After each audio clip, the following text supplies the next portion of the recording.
हाँ जी, ऑडिबल हूँ मैं तो। ठीक है, देखते हैं क्या होता है। बताओ भाई, किस में डाउट है?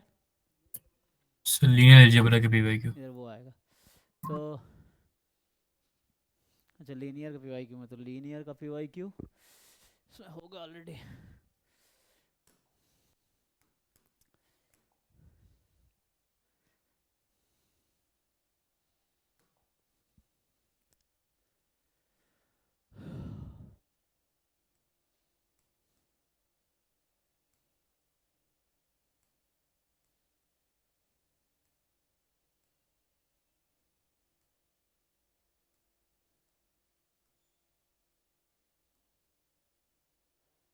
लीनियर तो भी क्वेश्चन पहले कराए थे ना, तो ओपन तो किया होगा, ओपन करना पड़ेगा। रहने, ओके, ओपन करते हैं तो।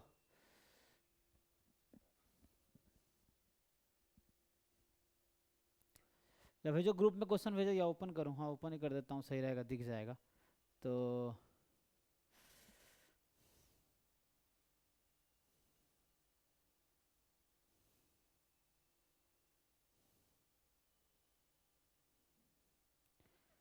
उसके लिए भेजा होगा नहीं।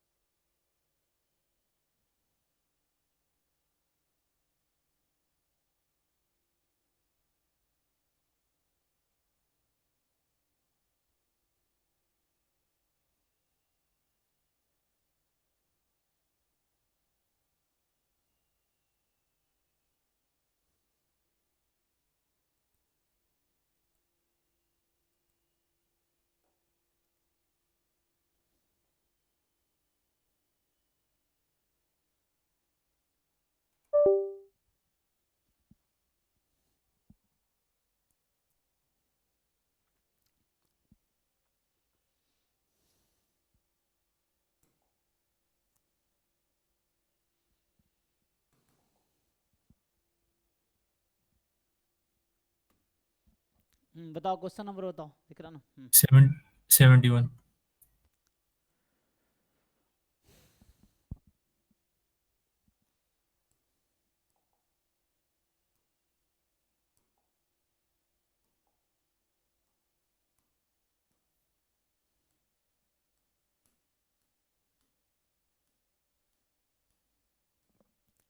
अच्छा, 95।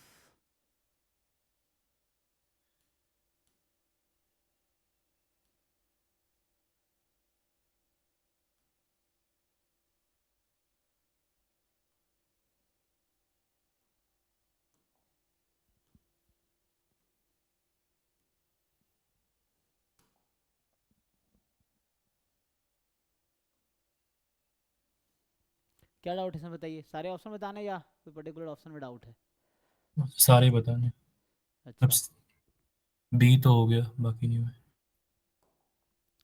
अब देखिए, जनरल थ्योरी क्वेश्चन है, थ्योरेटिकल है, तो इसमें क्या है कि गलत दिखाने के लिए यू फाइंड काउंटर एग्जांपल, सही है तो you try to convince somehow आपको। इसमें जो है, consider linear system A X is equal to B, है ना? तो हमारे पास लीनियर सिस्टम ऑफ इक्वेशन है A X is equal to B, and A matrix है एम क्रॉस एन। ठीक है, so M cross N. X एक वेक्टर है, X I N cross one, and B भी एक वेक्टर है, let's say B I am cross one, इस तरीके से है।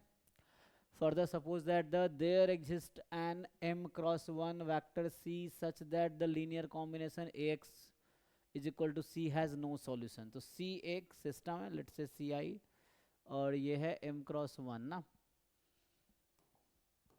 तो यहाँ पे जो है आपके पास ये Ax, इसने बोला ना system Ax is equal to C has no solution. So इससे क्या मिलता है कि हमें ये पता है कि रैंक ऑफ ए डिफरेंट है रैंक ऑफ ए ऑगमेंटेड सी से, यही ना? ओके, तो हम्म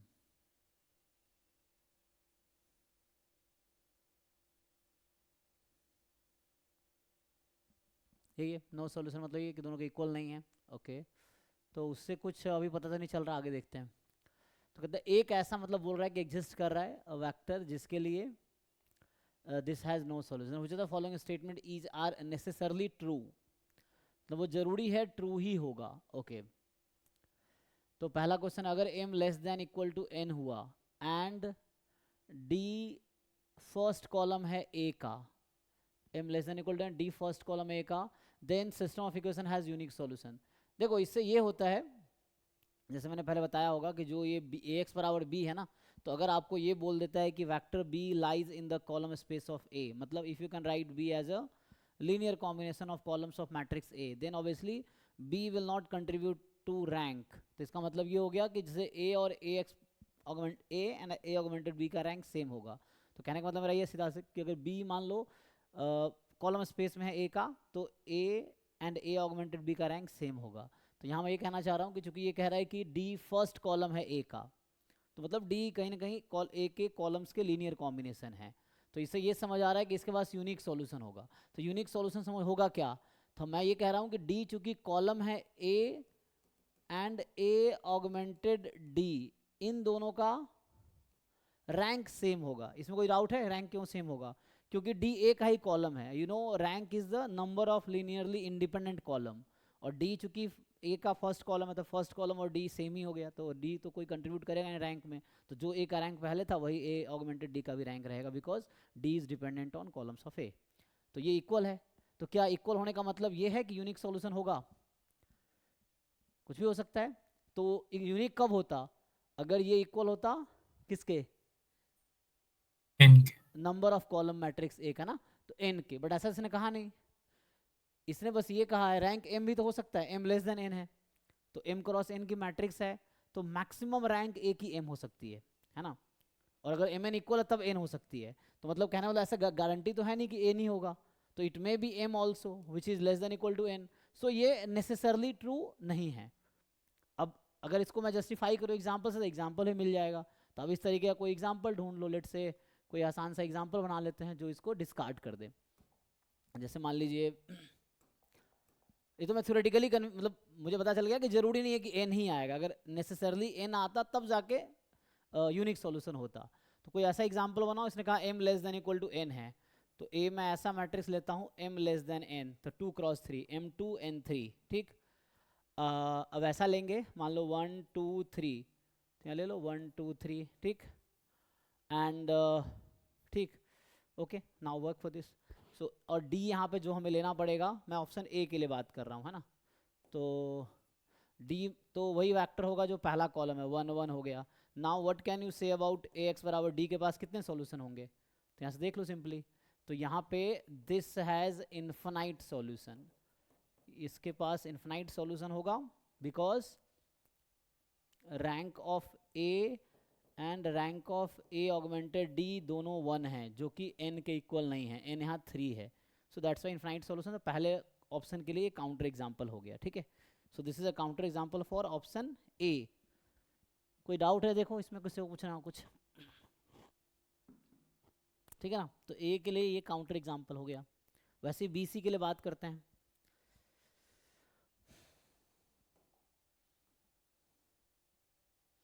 बी में कह रहा है कि अगर m more than equal to n हुआ तो a का रैंक n से कम ही होगा। तो तुम ऐसा मैट्रिक्स बनाओ कि n के रैंक n के इक्वल हो जाएगा ना। हाँ सर, बी हाँ, तो हो गया। तो इसमें एक ऐसा मैट्रिक्स बना लेंगे कि रैंक n हो जाए, तो काउंटर एग्जाम्पल ढूंढ लेंगे, तो ये भी गलत हो जाएगा, तो b भी आउट हो जाएगा, ठीक।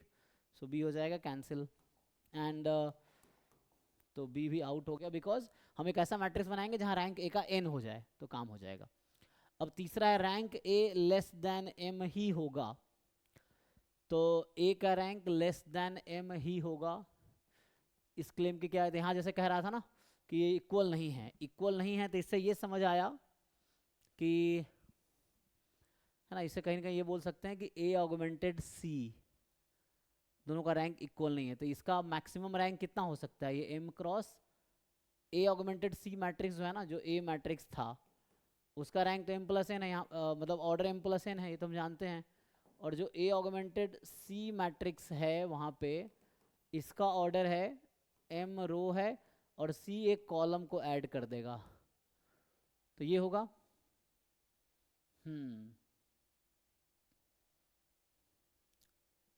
तो इसको प्रूव करना पड़ेगा, है ना। तो इसमें हमें दिखाना पड़ेगा कि ये, मतलब ये तो हम जानते हैं कि रैंक ए, है ना, हमें तो ये पता है कि रैंक ऑफ ए जो होगा वो less than equal to minimum of m comma n होगा, ये हम इन जनरल रिजल्ट जानते हैं। बट यहाँ पे क्लेम है कि एम से ही कम होगा, है ना, एम से तो हमेशा कम होगा। दो तीन केसेस बना सकते हो, जब एम इक्वल है एन उससे क्या होगा, जब एम लेस देन एन है तो क्या होगा, एम मोर देन एन है तो क्या होगा। एनीवे पहले डी देख लेते हैं, फिर खुद से पता चल जाएगा।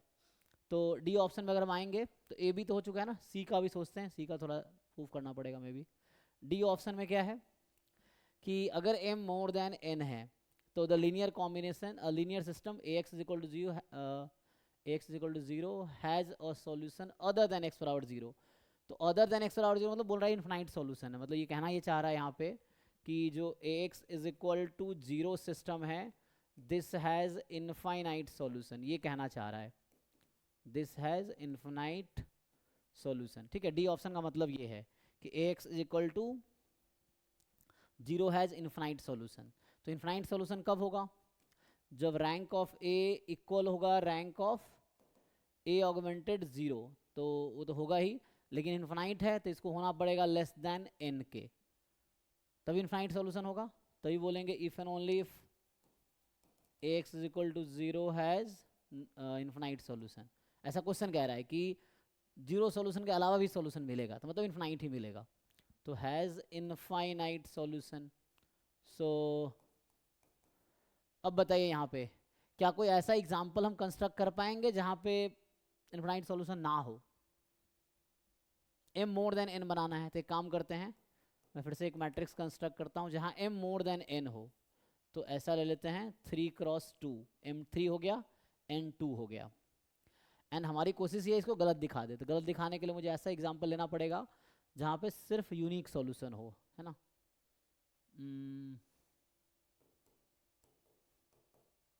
ये ले लो, तो क्या होगा, इन तो यहाँ 2 है तो रैंक मुझे 2 से कम लाना पड़ेगा, 2 के इक्वल आ जाएगा। हो गया, ये एग्जाम्पल है। देखो अब आपसे पूछो इस सिस्टम के पास इसमें रैंक ए कितना है, सो रैंक ए आप देखेंगे 2 आएगा, और रैंक ऑफ ए ऑगमेंटेड 0, तो वो तो ज़रूरत ही नहीं ना, क्योंकि ये तो 0 कोई रैंक कंट्रीब्यूट करेगा ही नहीं, बिकॉज है ना नंबर ऑफ लीनियरली इंडिपेंडेंट होगा ना, तो 0 तो डिपेंडेंट हो गया।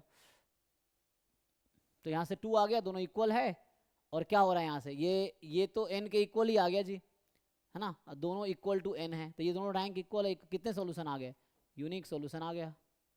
तो मतलब ये कहना चाह रहा था कि अगर m मोर देन n लोगे तो इन्फिनाइट सॉल्यूशन आएगा। हमने एक ऐसा एग्जांपल बनाया जहाँ m मोर देन n है और इन्फिनाइट सॉल्यूशन नहीं है, मतलब यूनिक सॉल्यूशन है, तो इससे ये पता चल गया कि डी वाला भी फॉल्स है।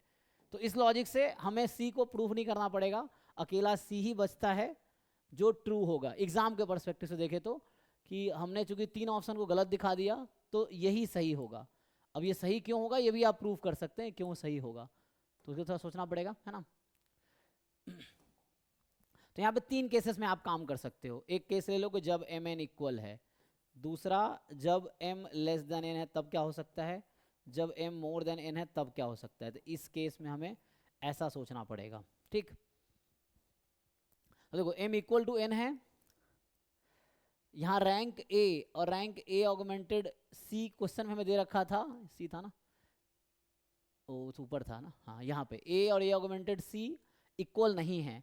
ए ऑगमेंटेड सी का मैक्सिमम रैंक एम हो सकता है, ठीक है ना, मैक्सिमम रैंक एम हो सकता है, और तो किस केस में बात करें, एम एन इक्वल है तो यहाँ भी मैक्सिमम रैंक एम हो सकता है, लेकिन अगर मैं एम इक्वल टू एन की बात कर रहा हूँ तो एम इक्वल टू एन है तो ये भी एम क्रॉस एम की मैट्रिक्स है, ये वाली ए इसकी बात ए की बात कर रहा हूँ ए।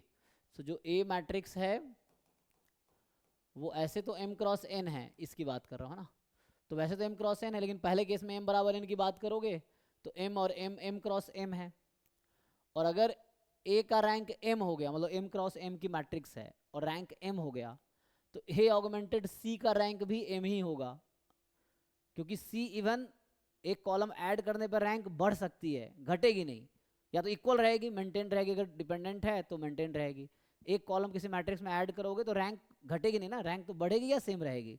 तो कहने का मतलब ये है कि जब तुम यहाँ पे ए ऑगमेंटेड सी की बात करोगे, ए का रैंक अगर एम है, इस केस में बात कर रहा हूँ, सो एम क्रॉस एम की मैट्रिक्स रैंक एम है तो इसका रैंक इक्वल हो जाएगा। तो बट ये कह रहा है नॉट इक्वल है, तो इससे ये प्रूफ हो रहा है कि रैंक एम से कम ही होगा। तो इससे क्या प्रूफ हो रहा है कि ए के रैंक को एम से कम ही होना पड़ेगा, तभी ये दोनों डिफरेंट आएंगे जो कि गिवन है, अदरवाइज इक्वल हो जाएगा। अगर तुम ये कहोगे एक ए का रैंक एम हो सकता है तो दोनों इक्वल आ जाएगा, इक्वल आ जाएगा तो कॉन्ट्राडिक्शन आ जाएगा, सो दैट्स वाई कम होना पड़ेगा। इस केस में सोचो अब यहाँ एम है ना, जैसे यहाँ पे m मोर देन n है, तो यहाँ पे भी simple rank a maximum n हो सकता है, क्योंकि ये m क्रॉस n की मैट्रिक्स है, तो a का रैंक मैक्सिमम n हो सकता है। मैं इस केस की भी बात कर रहा हूँ, तीन केस है ना, तो तीसरे वाले केस की बात कर रहा हूँ। जब m मोर देन n है तो हम ये जानते हैं रैंक मिनिमम m n है, तो चूंकि n यहाँ छोटा है तो मैक्सिमम रैंक n हो सकता है, तो वो तो हमेशा लेस देन m ही होगा, है ना। इसका रैंक जो है वो मैक्सिमम जो है n हो सकता है, उससे ज़्यादा नहीं, n चूंकि लेस देन m है तो यहाँ भी जस्टिफाई हो गया। अब इसके लिए बस जस्टिफाई करना है आपको। अब यहाँ पे m ही छोटा है तो वैसे तो रैंक a का, अब चूंकि यहाँ पे m ही छोटा है तो rank less than equal to m होगा, लेकिन हमें यहाँ ये जस्टिफाई करना होगा a का रैंक m नहीं हो सकता, बस इतना कर देंगे तो काम हो जाएगा, ठीक है। तो पहला वाला लॉजिक ही काम आ जाएगा, क्योंकि m क्रॉस n की मैट्रिक्स है ना, और n बड़ा है, n लार्जर है, तो n क्या कॉलम लार्जर है ना, m तो रो है, तो रो तो ऐड नहीं हो रहा ना, सो रो ऐड नहीं हो रहा है, कॉलम ऐड हो रहा है, ठीक है। तो एक कॉलम बढ़ रहा है तो इसमें क्या हो रहा है n क्रॉस 1, और यहाँ मान रहे हैं कि m छोटा है n से, फिर से वही लॉजिक देखो, m चूंकि छोटा है n से तो इसमें एक कॉलम ऐड हुआ है, तो a का मैक्सिमम रैंक m हो सकता है, a ऑगमेंटेड c का भी मैक्सिमम रैंक m हो सकता है, क्योंकि m छोटा है ना। तो m मैं कह रहा हूँ जब n से छोटा है तो m n प्लस 1 से भी तो छोटा है, अच्छा यहाँ लार्जर लिया ना, सॉरी m लार्जर है, नहीं 20 की बात कर रहे हैं ना, इस वाले की बात कर रहे हैं। जब m मैं छोटा ले रहा हूँ n से तो m छोटा होगा n प्लस n से, तो m n में स्मॉलर m है तो इसका मैक्सिमम रैंक m हो सकता है, m n प्लस 1 में स्मॉलर m है, मैक्सिमम रैंक m हो सकता है। और अगर वैसा हुआ तो दोनों का रैंक इक्वल हो सकता है, इसी लॉजिक से ना यहाँ पे तुम थोड़ा सोचना, तो ये लेस देन m ही होना पड़ेगा इसको, क्योंकि यहाँ m स्मॉलर है, और m अगर हो जाएगा ना तो दोनों का रैंक इक्वल दिखाया जा सकता है केसेस में, या थ्योरेटिकली और प्रूव कर सकते हो, बट एनीवे तीन ऑप्शन गलत है, चौथा सही होगा ही। बाकी और कुछ क्वेरी है तो पूछो इसमें। सर इसे फर्स्ट केस में ए ऑगमेंटेड सी का रैंक m+1 भी तो हो सकता है। कैसे हो सकता है, 2x3 मैट्रिक्स का रैंक 3 हो सकता है? ठीक है ठीक है।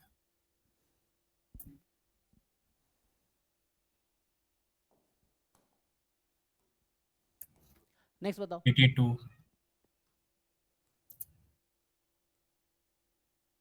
82, तो इसमें सी और डी। ये क्वाड्रेटिक फॉर्म का क्वेश्चन, क्वाड्रेटिक फॉर्म इस बार सिलेबस में ऐड हुआ है, हालांकि पहले भी पूछ रखा है इन लोगों ने इनडायरेक्टली, तो ये क्वाड्रेटिक फॉर्म जो है ना उसका क्वेश्चन है ये। सो अब थोड़े दिमाग में लगाओ तो समझ आएगा कि ये एक रिजल्ट बेस्ड क्वेश्चन है। तो इसमें होता क्या है कि आपसे अगर मैं क्वाड्रेटिक फॉर्म निकलवाऊँ, आप लोग जानते हो निकालना, जैसे एग्जांपल के लिए अभी छोटा सा एग्जांपल लेता हूँ मैं, कि ए एक स्क्यू सिमेट्रिक मैट्रिक्स है, यहाँ 1 2, तो -1 -2 3 -3, एक्स वैक्टर है x1 x2 x3, यह स्मॉल में ले सकते हो, ठीक है। तो मैं अगर आपसे पूछूं कि x ट्रांसपोज ए एक्स, ये किसके इक्वल आएगा, यहाँ पे विजिबल है, एक्स ट्रांसपोज ए एक्स किसके इक्वल आएगा, क्वाड्रेटिक फॉर्म ऑफ ए, ये पूछा है क्वाड्रेटिक फॉर्म ए का किसके इक्वल आएगा, जरा ओपन करो, जानते हो तरीका।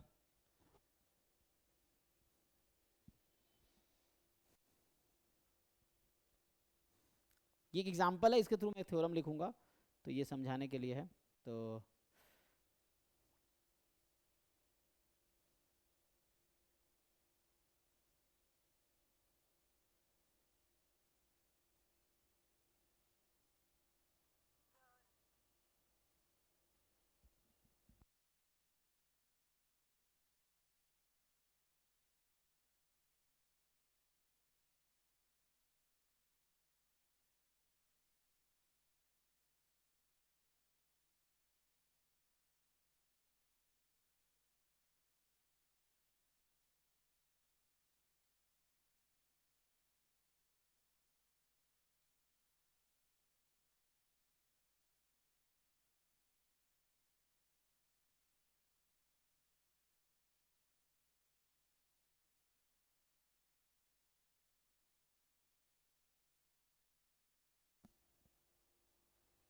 आता है भाई फॉर्मूला, पता है ना कैसे लिखते हैं क्वाड्रेटिक फॉर्म? हाँ सर, 2x1 x2। पूरा बताओ, सिंप्लीफाई करके बताओ, थोड़ा और सिंप्लीफाई करो।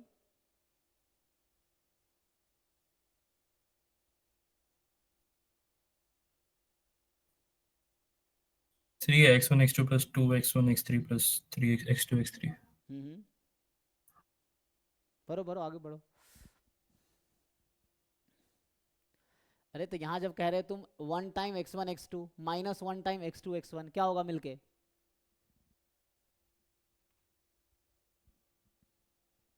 सी केयरफुल्ली, हाँ, सिंप्लीफाई करके बताओ क्या आएगा। जब आप ये कह रहे हो 2 time x1 x3 minus 2 time x3 x1, तो मिलके क्या होगा, ऐड होगा क्या होगा? कॉमन आएगा सर। हाँ करो, करके बताओ, थोड़ा सिंप्लीफाई कर, जो लिखो सही है, एक स्टेप और आगे जाओ। कॉमन टर्म्स को एक साथ लाओगे ना, x1 x3 x3 x1 एक ही तो है, x2 x3 x3 x2 एक ही तो है, x1 x2 x2 x1 same ही तो है, उसको कंबाइन करो,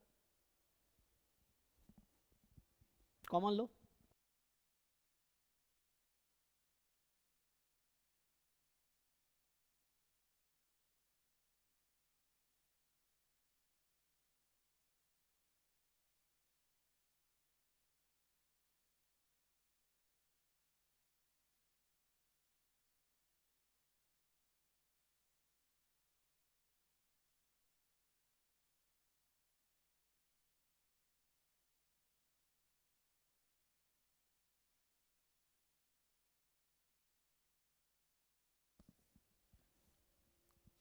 अभी भी नहीं आया? कोई और बता दो भाई, ये तो स्टैम्प के सिलेबस का पार्ट है, किसी को निकालना नहीं आ रहा है। ये स्क्यू सिमेट्रिक मैट्रिक्स है, ए ट्रांसपोज माइनस ए के इक्वल है ना?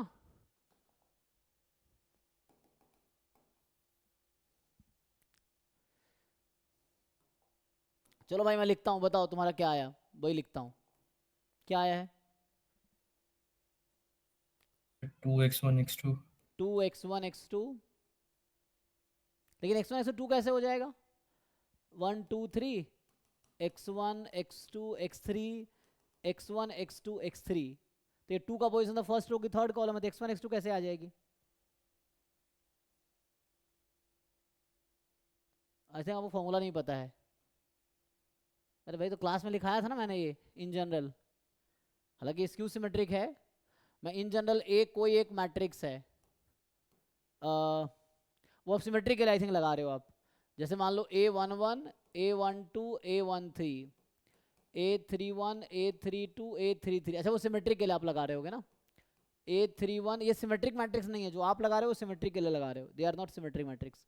A32 A33, और x मेरा है अभी मान लो x1 x2 x3, स्मॉल में लिख देता हूँ, तो अगर यहाँ मैं x ट्रांसपोज ax फाइंड करूंगा तो ये पता है क्या मिलेगी, A11 x1 square, A12 x1 x2, A13 x1 x3, A31 x3 x1, A32 x3 x2, A33 x3 square, और कुछ बचा है? अब ध्यान से कंबाइन करो इसको, तो A11 x1 स्क्वायर, सो A11 x1 square plus A22 x2 square हुआ होगा, ठीक है, ये यहाँ है A22 x2 स्क्वायर, छोड़ दिया क्या टर्म मैंने, 11 12 13 2, अच्छा 21 वाला टर्म छूट गया क्या, 21 22 23 वाला छूट गया ना, तो यहाँ पे सेकेंड रो वाला मैंने छोड़ दिया, फर्स्ट और थर्ड रो वाला ही लिखा है ना, तो आगे आएगा, मल्टीप्लाई कर लो, प्रॉपर मल्टीप्लाई कर लो, तो यहाँ से आगे मैं लिख देता हूँ, है ना,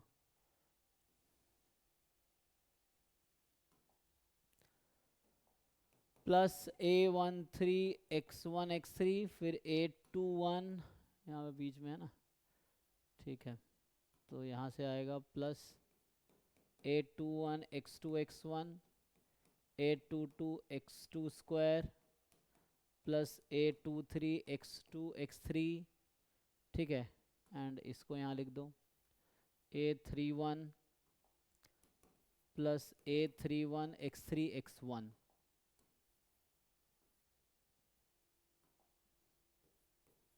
ठीक है। अब इसमें जैसे मैं ये कह रहा था, इसको लिख सकते हैं a11 x1 square a22 x2 square, ये आएगा a33 x3 स्क्वायर। 3 टर्म लिख दिया, एक टर्म ये था, एक टर्म ये है, दूसरा एक टर्म ये है, 3 लिख दिया। बाकी देखो, बाकी यहाँ x1 x2 और एक जगह x2 x1 होगा, कंबाइन कर लो। सो a12 plus a21 x1 x2 plus a23 plus a32 x2 x3 a13 a31 x1 x3, ये फाइनल फॉर्मूला आ गया। अब इसको अप्लाई करो, वहाँ पे क्या आएगा? 0 है। हाँ जी, तो इतना टाइम, तो ये सिंपल 0 आएगा, क्योंकि जो फॉर्मूला आपने देखा था वो सिमेट्रिक के लिए होता है कि सिमेट्रिक में ए ट्रांसपोज ए के इक्वल है, तो ये आएगा 0 बिकॉज ऑफ सिमेट्रिक। तो ये थ्योरम है एक्चुअली कि इफ ए या m, if m is a skew symmetric matrix,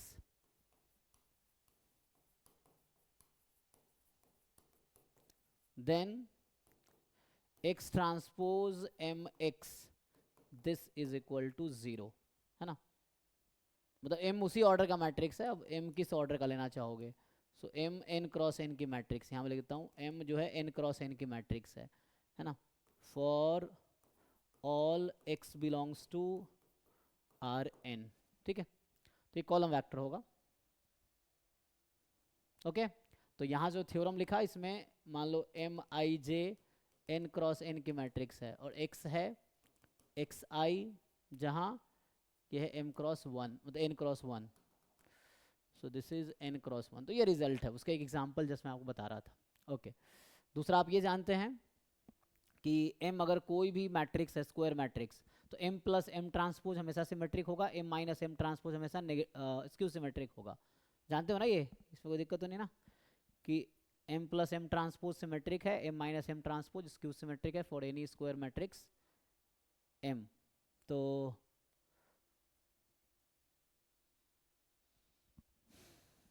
अब बताओ, अब देखो इसको लगाओ ठीक से, कहाँ डाउट है, किस ऑप्शन में डाउट है? सी और डी में। चलो सी और डी। कह रहा है x transpose Q square x is 0, तो मल्टीप्लाई भी कर सकते हो ना, कोई ऐसा मैट्रिक्स लो। इसने कहा है कि P M plus M transpose M minus M, तो यहाँ पी मैट्रिक्स सिमेट्रिक होगा, है ना, और क्यू मैट्रिक्स स्क्यू सिमेट्रिक होगा। क्यू, है ना, ये थ्योरम है ना सिंपल, कि m plus M transpose is always symmetric, m minus M transpose is always skew symmetric, okay. अब यहाँ पे ये तो ठीक है, आगे जैसे सी में है कि x transpose Q square x 0 है, तो ये क्यू स्क्वायर क्यू सिमेट्रिक होगा क्या? क्वेश्चन है, क्यू स्क्वायर का अगर मैं ट्रांसपोज लूंगा, मतलब क्यू ट्रांसपोज का स्क्वायर लूंगा, तो माइनस क्यू, तो ये क्यू स्क्वायर ही आ जाएगा। ये तो सिमेट्रिक मैट्रिक्स है, तो सिमेट्रिक में 0 तो नहीं होगा, सिमेट्रिक वाले में 0 नहीं आएगा, है ना। तो ये सिमेट्रिक है तो ये नॉन जीरो आएगा, तो ये कह रहा है 0 है, गलत कह रहा है, क्योंकि ये सिमेट्रिक मैट्रिक्स है, क्यू स्क्वायर इज सिमेट्रिक। तो कोई भी सिमेट्रिक मैट्रिक्स बनाओगे, फॉर्मूला जानते ही होगे, जैसे तुम लिख रहे थे ना वैसे ही, तो 0 तो नहीं आएगा। अब यहाँ ठीक से देखो, इसको लेफ्ट साइड बुला लो, जो राइट साइड में है ना उसको लेफ्ट साइड बुला लो, तो राइट साइड वाले को लेफ्ट साइड बुलाओगे, मैं डी ऑप्शन की बात कर रहा हूँ, तो आप क्या होगा, x transpose P minus 2m x, यही है, बराबर 0। इसको और p क्या था, p is m plus m transpose, उसमें 2m घटाओ, तो p है ना m प्लस m ट्रांसपोज में 2m घटाओ, भाई क्या बचेगा,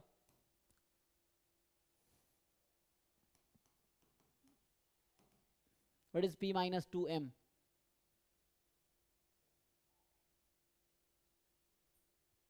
minus minus M transpose, minus m transpose p minus 2m, अरे p माइनस 2m, m नहीं, p minus 2m, M minus Q, transpose minus M आएगा सर। हाँ minus minus Q, minus q, हाँ तो वही माइनस माइनस ऑफ q, मतलब m transpose minus m ना, तो चूंकि q अगर स्क्यू सिमेट्रिक है तो माइनस q भी स्क्यू सिमेट्रिक होगा। यह काम करते हैं हम, इसको लेफ्ट में बुला लेते हैं, अगर वैसा है तो 2m माइनस p भी तो कर सकते हैं इसको हम समझने के लिए। सो 2m माइनस पी, मतलब मैंने लेफ्ट को राइट, मतलब राइट को लेफ्ट में लेके, अब राइट को है ना, मतलब लेफ्ट वाले को राइट में ले आओ, तो कोई बात नहीं, ये हो गया। तो ये कहीं ना कहीं क्यू मैट्रिक्स हो जाएगा, 2m माइनस पी निकालोगे क्यू आ जाएगा। तो ये हो गया एक्स ट्रांसपोज क्यू एक्स। देखो तुम कुछ एग्जाम्पल लेके भी कर सकते थे, जैसे अगर मान लो टू ये तो हो मैं जाएगा प्रूफ फिर तो। प्रूफ करना चाह रहा हूँ, तुम एग्जाम्पल लेके भी कर सकते थे, तो ये तो सही है, this is true because Q is Q symmetric. तो क्यू सिमेट्रिक के लिए हमेशा सही होगा। नहीं तो आपको अगर ऐसे नहीं समझ आ रहा थ्योरेटिकल क्वेश्चन, देखो भाई जब भी कोई थ्योरेटिकल क्वेश्चन हो नहीं समझ आए, अपने मर्जी से कुछ एग्जाम्पल लो, पुट करो, डिस्कार्ड करने की कोशिश करो। अगर डिस्कार्ड नहीं कर पाओगे तो फिर ये सोचना शुरू करो क्यों सही है। अगर कन्विंस कर पाओगे तो हो जाएगा, प्रॉपर प्रूफ लिखने की जरूरत नहीं है। जैसे यही क्वेश्चन अगर मुझे नहीं पता है तो भाई मतलब मुझे थ्योरी बिल्कुल नहीं आता तो कोई दिक्कत नहीं, मैं क्या करूंगा, मैं एक मैट्रिक्स पी एम अपने मर्जी से बना लूंगा कुछ, या मैं पी बना लूंगा, इतना क्यों दिमाग लगाना है। या एम कोई मैट्रिक्स ले लिया मैंने एग्जांपल, कुछ भी ले लो 1 2 3 4 5 6 7 8 9 अपनी मर्जी से, या कुछ आसान लेना कुछ आसान सा ले लो। You take any matrix, random कोई भी मैट्रिक्स बना लो अपनी मर्जी से। एक काउंटर एग्जाम्पल है ना, काउंटर एग्जाम्पल क्रिएट करेंगे, कुछ भी ले लो, है ना। जैसे 1 2 1 मान लो, ऐसा कुछ 3 एनी 3 0 1 1 1 1 ऐसा ले लिया मान लो मैंने। अब क्या है, एम ट्रांसपोज लिख देंगे। तो इससे तो कर ही सकते हैं ना, जरूरी थोड़ी सबको प्रूफ ही करना है, क्यों प्रूफ करना है भाई। तुम एग्जाम्पल लेके ऑप्शन डिस्कार्ड कर लो, एम प्लस एम ट्रांसपोज 2 5 2 यहाँ से आ जाएगा 5 0 2 2 2 2 हो गया। एम माइनस एम ट्रांसपोज घटाओ इसको, 0 0 0 यहाँ आ जाएगा।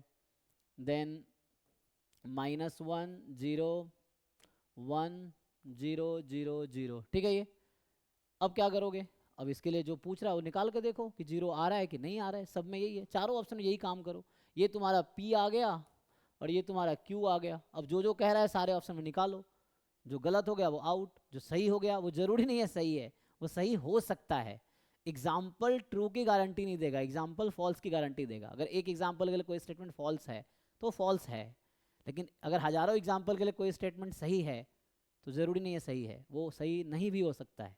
तो आपको ऐसे समझना है। तो ये हम काउंटर एग्जाम्पल बना रहे हैं, तो करो। तो कहने का ही मतलब है कि तुम यहाँ से, अगर मैं जैसे निकाल रहा था ना, अब क्यू स्क्वायर निकालो, पुट करो, 0 नहीं आएगा। तुम सिंपली दिखाओ, तुम चाहो चेक करो, पहले क्यू स्क्वायर निकालो, है ना, then X transpose Q square X निकालो, 0 नहीं आएगा। तुम यहाँ से एक्स ट्रांसपोज, तो बाकी ऑप्शंस के हिसाब से सोचना पड़ेगा, है ना। तो वैसा है, चेक करके देखो। और अगर रिजल्ट पता है, या बाद में इंट्यूशन आने लगता है, जब 2 3 एग्जाम्पल लोगे ना तो उसमें खुद ही इंट्यूशन आने लगा, अच्छा ये ऐसा कुछ रिजल्ट तो नहीं है, उस तरह से है। नहीं भाई ये एक रिजल्ट है, तो इससे हो गया। नेक्स्ट बताओ। 84।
वहीं रख दीजिए, वहाँ से ले लेंगे।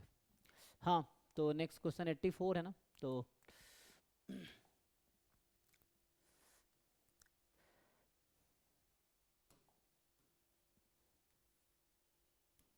जिनको भी डाउट, जो बच्चे हैं, देखो होता क्या, आज मैंने 6 बजे स्टार्ट नहीं किया था, मैं बाहर चला गया था, क्योंकि कोई बच्चा, होता क्या है ना, मैं कई क्लास 6 बजे इतने बार हुआ है कि मैं खड़ा रहता हूँ, कोई आता नहीं है, तो मैं ऐसे ज्वाइन करता ही नहीं 6 बजे। जब तक कोई बच्चा टेक्स्ट नहीं करेगा पहले, तब तक ज्वाइन नहीं करूँगा। कल सौरभ बोला था, उसके लिए क्लास हुई थी, आज किसी ने नहीं बोला, इसलिए मैंने स्टार्ट ही नहीं किया। बाद में उसने मैसेज किया कि तब मैंने, फिर मैं अभी बाहर था तो बाहर से आया हूँ, तब स्टार्ट हुई है, वैसा है।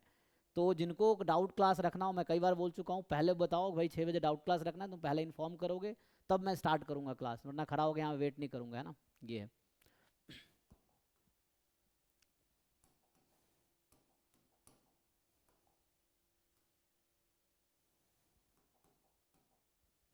सो इसमें क्या है, M is M1 M2 where M1 M2 are 3x3 distinct matrices. So consider the following two statements, है ना. तो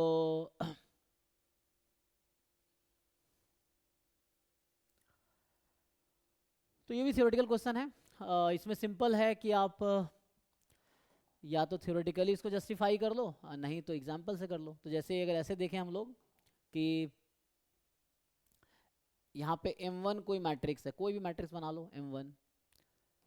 तो मेनली है कि अगर आप ऐसे देखोगे, मैं ऐसे यही बताऊँ, जैसे मान लो M1 है, तो हमें यहाँ क्या सोचना है कि rows of M are linear combinations of rows of M2, columns of rows of M, है ना, columns of M are linear combinations of columns of M1, है ना. तो उसके हिसाब से हमें सोचना पड़ेगा.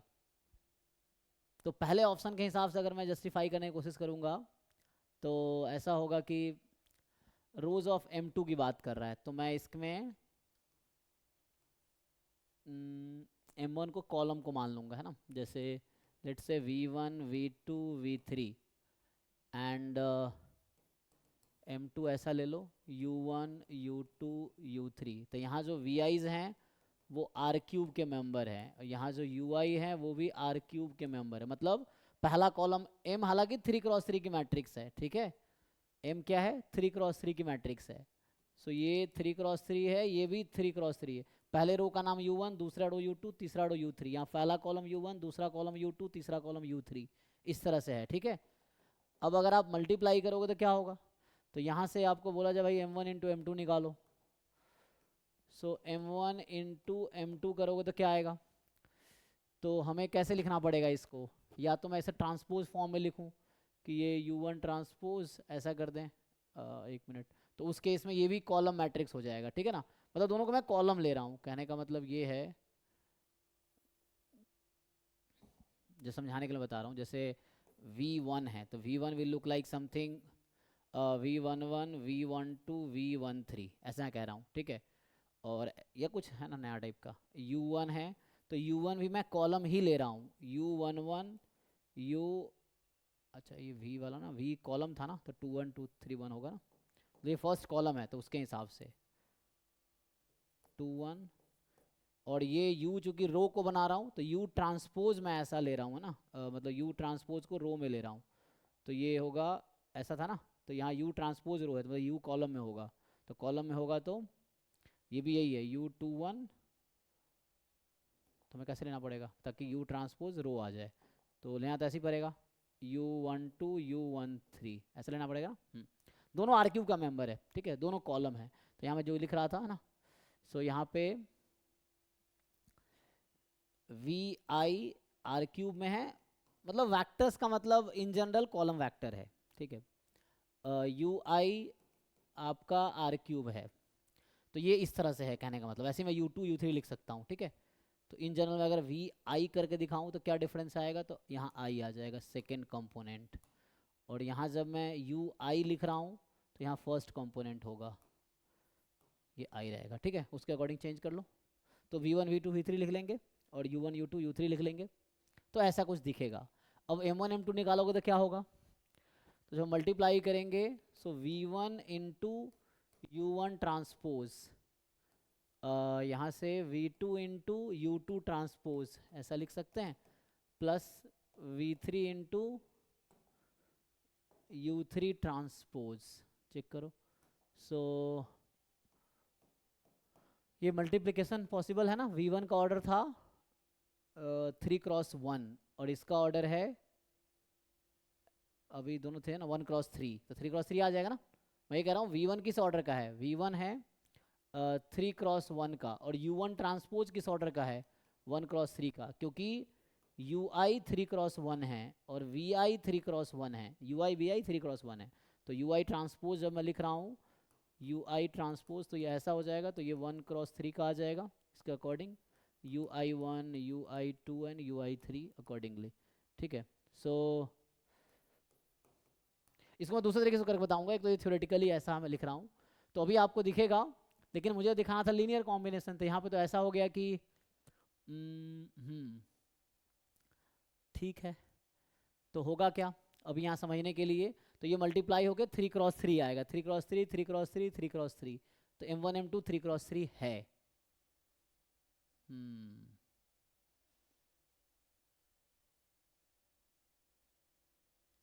लेकिन मुझे स्टैब्लिश ये करना था कि रोज ऑफ M जो आएगा लीनियर कॉम्बिनेशंस हैं रोज ऑफ M2 के, M2 के रोज के, मतलब U1 ट्रांसपोज। हाँ तो यहाँ पे क्या होगा, जैसे V1 में 3 है ना, तो जैसे वैसा लिखो। तो हमें तो इसके रोज की पहले स्टेटमेंट की मैं बात कर रहा हूँ। तो मान लो पहला इसका है M मैट्रिक्स है ना, तो M1 M2 3x3 का है। तो यहाँ पे जो आना है कैसा दिखेगा एलिमेंट्स, आपको ये दिखाना है। तो मैं कह रहा हूँ रो को M1 वैक्टर मान लेते हैं, ये M2 वैक्टर, M3 वैक्टर। अब M यहाँ वैक्टर है, तो यहाँ फिर से मैं Mi जब लिख रहा हूँ तो Mi एक वैक्टर है, किस तरह का, Mi1 Mi2 Mi3, matrix 3x3 की होती है ना। तो M1, अच्छा M1 फर्स्ट रो है, तो रो को उसके अकॉर्डिंग लिखना पड़ेगा। रो है ना, तो रो कैसा रहता है, M11 M12 M13 है ना। हाँ ठीक है, सही लिखा है, Mi1 Mi2। इसको मैं ओपन करके भी दिखाऊंगा दूसरे तरीके से, तो शायद वो ज़्यादा समझ आएगा, इसमें थोड़ा आपको कन्फ्यूज़न हो सकता है, बट देखो सीखना है तो। तो यहाँ से क्या आएगा, इसको जब हम मल्टीप्लाई करेंगे, जब आप इसको मल्टीप्लाई करोगे तो होना क्या है, ये Vi तो आपको पता ही था, Ui transpose something into U2 transpose, मतलब V1 transpose U1 transpose U2 transpose and something into U3 transpose, ऐसा है। चेक करो, अब ये क्या है, समथिंग क्या है, समथिंग ये है ना, यहाँ था ये V1 था क्या एक्चुअली, V11 V21 V31, ये ऐसे ही V2 क्या होगा, V12 22 32, यही होगा, and so on, V13 V23 V33। अब इसको मल्टीप्लाई से आपको क्या समझ आएगा, M1 is the first row of matrix M1 M2 which is M actually, नहीं यही M है ना। तो M मैट्रिक्स का पहला रो M1 है, अब इसको मल्टीप्लाई करो तो आपको पता चलेगा, यस। तो यहाँ से Mi जो आ जाएगा, मतलब M1 एक साथ लिख रहा हूँ, तो Mi जो आएगा यहाँ से क्या आएगा, V11 V1 ट्रांसपोज, ठीक है, 1 2 1 3, तो ये आ जाएगा Vi1 U1 transpose plus Vi2 U2 transpose plus Vi3 U3 transpose for all I is equal to 1 2 3। तो यहाँ से ये प्रूफ हो गया कि rows of matrix M are linear combination of, ये नंबर्स हैं, Vi1 एक नंबर है, Vi2 एक नंबर है, V3 एक नंबर है, ये ऐसा हो गया C1 U1 transpose C2 U2 transpose C3 U3 transpose, जहाँ U1 ट्रांसपोज एक रो वेक्टर है A का, ये है ना रो है ना, रो 1 रो 2 रो 3। तो इससे पहला स्टेटमेंट प्रूफ हो गया, चेक करो। अब इसको मैं ओपन करके दिखाता तो ज़्यादा समझ आता, यही चीज़ मैं दूसरे तरीके से करूँगा ना तो बेटर समझ आएगा।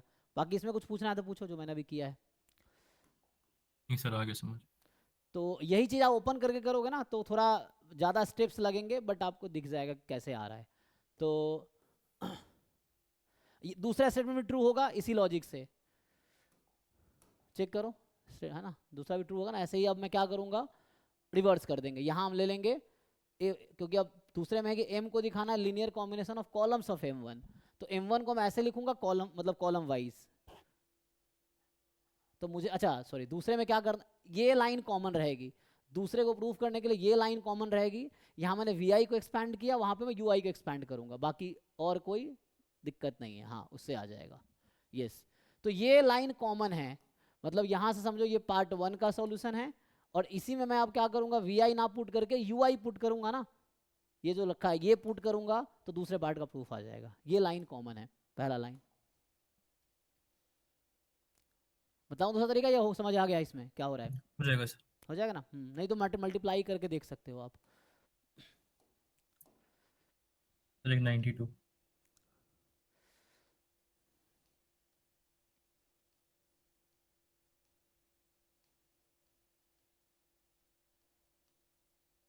ये वाला तो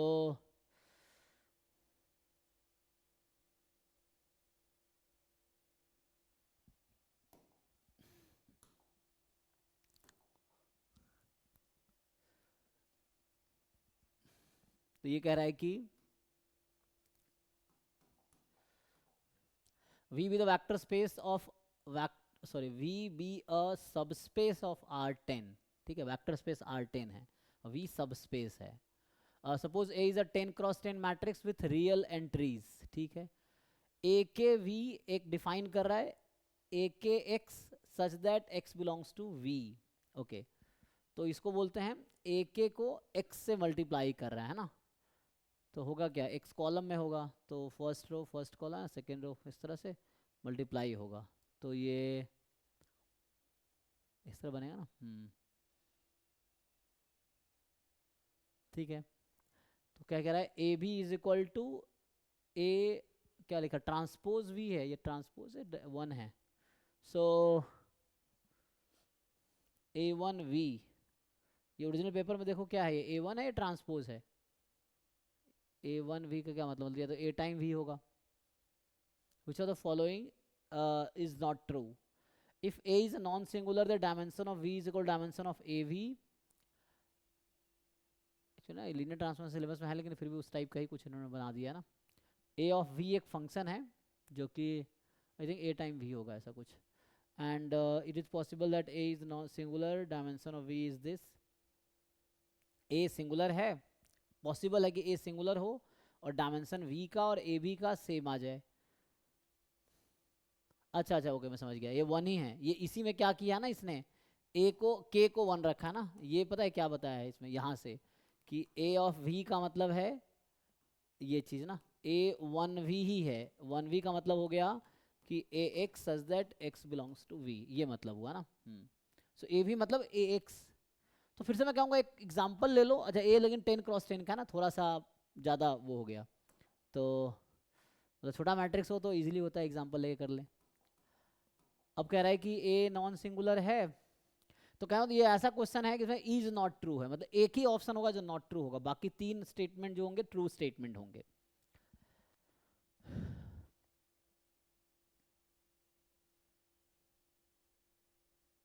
और V सबस्पेस है R10 का, है ना. V जो है वो सबस्पेस क्या है आपका, R10 का है. इसका कुछ नाम है, इसको कुछ बोलते हैं, इसको क्या I think column space of A बोलते हैं कि row space of A. So it is possible that A is singular, dimension this. If rank of A is 8, then dimension of AB is more than equal to dimension of V minus 2 necessarily hold. And D है, if dimension of V is equal to dimension of AB, dimension of A square B and up to dimension of A की power 5V, then dimension of A की power 6V dimension of V ही होगी.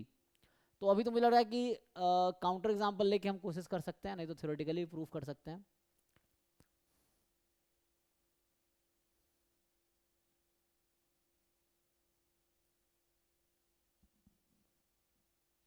तो आपने try किया example, मान लो अगर 10 cross 10 का example ले ले, फिर उससे कुछ तो ट्राई कर ही सकते हैं कि क्या होगा.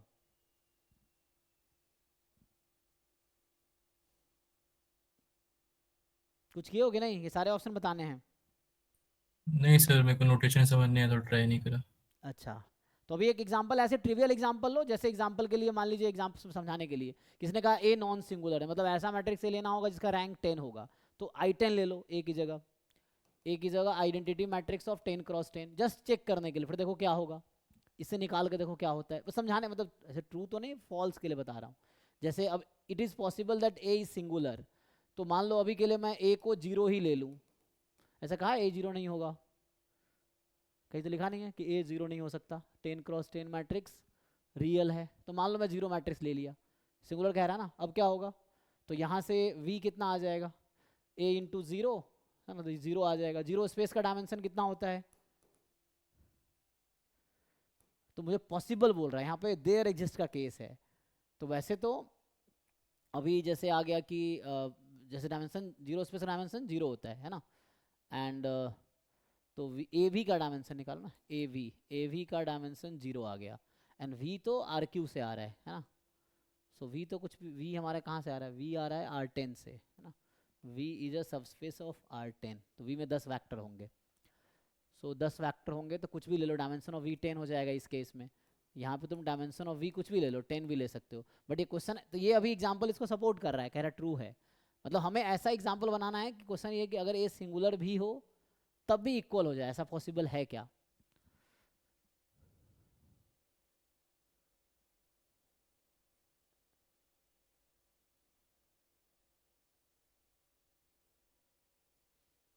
तो ऐसा पॉसिबल है क्या? सोचो कि मैं ऐसा क्या लूँ कि डायमेंशन ऑफ वी तो 10 हो जाएगा ना, यहाँ ए एक्स था तो ए टाइम एक्स, तो कुछ ऐसा बनाते हैं दूसरा एग्जाम्पल, 1 ऑर्डर का ले लो ऐसा कुछ। Statement is not true, it is possible. Then अगर रैंक ए 8 है तो डायमेंशन तो निकालो ए बी का, मतलब इसमें थोड़ा टाइम लगेगा तभी ना, क्योंकि 7 बजे क्लास थी, हो गया है लेट, 7:37 हो गया है। तो इसको करते हैं तो आज रात को ज्वाइन करो या फिर कल फिर 6-7 करते हैं, कल संडे है ना, कल तो 5 to 7 भी कर सकते हैं। लेकिन अगर डाउट है, बाकी जितने लोग हो टॉपिक वाइज जितना जल्दी हो सके अपना पी वाई क्यू निपटा लो, सारे जितने टॉपिक्स थे सबका टॉपिक वाइज कंप्लीट कर लो जो अवेलेबल है। डाउट है कल, फिर कल रखते हैं 5 to 7 रख लेंगे, अगर बताओगे तब, वैसे नहीं रखूंगा है ना। अगर ज्वाइन करना हो तो 5 to 7 हम लोग ये आगे कंटिन्यू करूंगा इसके, ठीक है। मतलब लीनियर के ही नहीं, जिस भी टॉपिक के हो, किसी भी, जो टॉपिक सिलेबस हो गया है, तो जितने भी डाउट्स हैं पी वाई क्यूज़ के वो हम डिस्कस कर सकते हैं, किसी भी टॉपिक के चलेगा। अभी चूंकि नेक्स्ट बैच का टाइम है तो इसको मैं कल डिस्कस करता हूँ, उसमें टाइम लगेगा है ना, देखना पड़ेगा। तो कल कंटिन्यू करते हैं, अभी के लिए थैंक यू।